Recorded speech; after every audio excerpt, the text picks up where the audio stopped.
How to fix your Snapchat login problem in 2026. So let's get straight into the video. By the end of this video, you're going to understand all the steps you need to take to fix this problem. The first one is pretty generic. You want to try toggling between your Wi-Fi and your cellular data just to ensure a stable internet connection. You can also try restarting your router.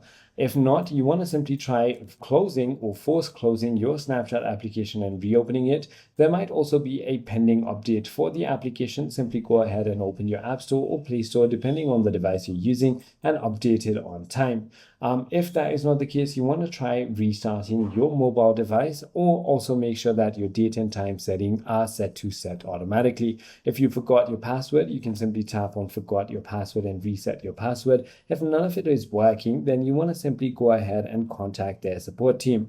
I hope this video clarifies everything for you. If you have further more queries, feel free to comment down below, and I'll see you on the next one.